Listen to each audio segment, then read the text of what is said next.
Резюме түзөрдө эмнелерди эске алуу керек? HR менеджердин 5 кеңеш. Айнура Кошоева иш берүүчүлөр кимди издеп жатканын жакшы билет. Себеби ал миңдеген резюмелерди окуп чыккан, жүздөгөн кызматкерлерди жумушка алган. Жумушка кабыл алгыдай кылып кантип резюме түзсөм деп жатсаңыз, Каймобайлдын кызматкерлерди башкаруу боюнча кызматынын директору Айнура Кошоеванын кеңештерине кулак салыңыз.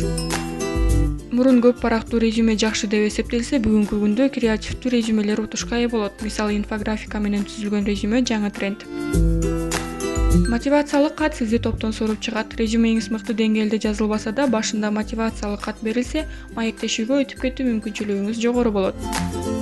Резюмеге жеке сапаттарыңызды жазуунун зарылчылыгы жок. Мурунку жумуш ордуңуздан эмнеге жетише алдыңыз, ошону көрсөтүңүз. Мисалы, мен менеджер болуп иштеп жүргөндө ишканага 20 000 кардар таап бергем.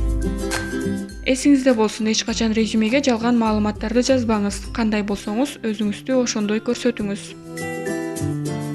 Эч жерде иштей элек болсоңуз, резюмеңизди кантип толтурам деп башыңыз катып турса, катышкан курс, долбоор, сынак, клуб сыяктуу нерселердин баарын эстеңиз. Буларда колуңуздан келбесе, тажрыйбам жок, бирок мен буларга даярмын деп жазыңыз. Жумуш берүүчүлөр сиздей эле адамдар. Аларды кызыктыруунун жолдорун издеңиз, чыгармачылыкка орун бериңиз. Биринчи таасир 30 секунд ичинде калыптанат. Сырткы келбетиңизге көңүл буруңуз, маанайыңыз ачык болсун. Жумушка кабыл албай койсо эч нерсе болбойт. Болгону ал сиз иштей турчу уюм эмес. Өзүңүз үчүн себебин билип коюңуз. Жумуш берүүчүдөн өзүмдүн өнүгүүм үчүн билгим келип жатат, мага эмне жетишкен жок деп сураңыз. Жан дүйнөңүз каалаган ишке орношуңуз, ошондо гана ар бир күндөн ырахат аласыз.